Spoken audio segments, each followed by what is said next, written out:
Hello, Willowbrook family. Today's daily devo is Numbers chapter 17. Many years ago, I preached a sermon about Moses, and Mike Moss made me this rod as a prop. I loved holding it, and even though it's just a piece of dead wood, I really felt like I was Moses with all his dramatic displays of power. You see, back in those days, a rod represented power, strength, and authority. And you know one thing about authority? Somebody is always trying to question it. You see it in politics today, and it was also nothing new back then in the time of Moses. You see, there arose a rebellion where certain men were questioning Moses' choice of Aaron as priest. Now, as you've read in earlier chapters, there was a huge mess over it.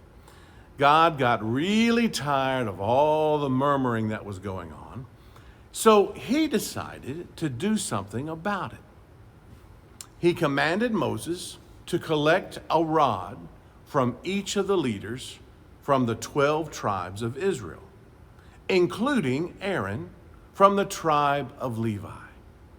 There were 12 rods total, representing these 12 leaders.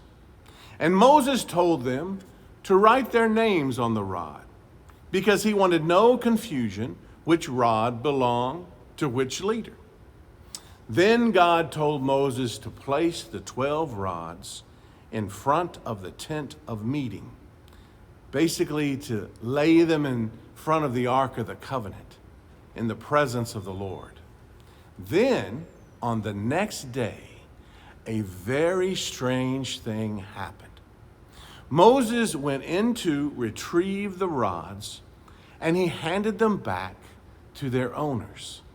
But when he gave Aaron his rod, it was plainly seen by everyone that the rod, made of dead wood, had living buds on it. And not only did it have buds, it had blossoms. And not only did it have blossoms, it had growing fruit.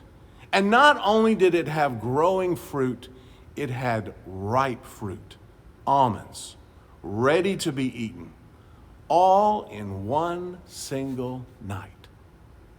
Needless to say, this made quite an impact on the people. God's choice of Aaron as the priest was very clear. All the murmuring stopped. You know, many of you watching this are leaders in some form or another.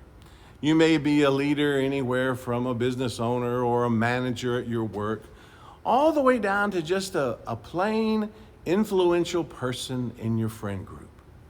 This story shows us a few things about what a leader can look like. The rod represented power, strength, and authority, very strict, black and white. But if that's all that your leadership is about, then maybe it's just a piece of dead wood. God desires much more from his leaders. While he wants you to have authority, he also wants you to be a living leader, just like Aaron's rod. There's life growing in your leadership.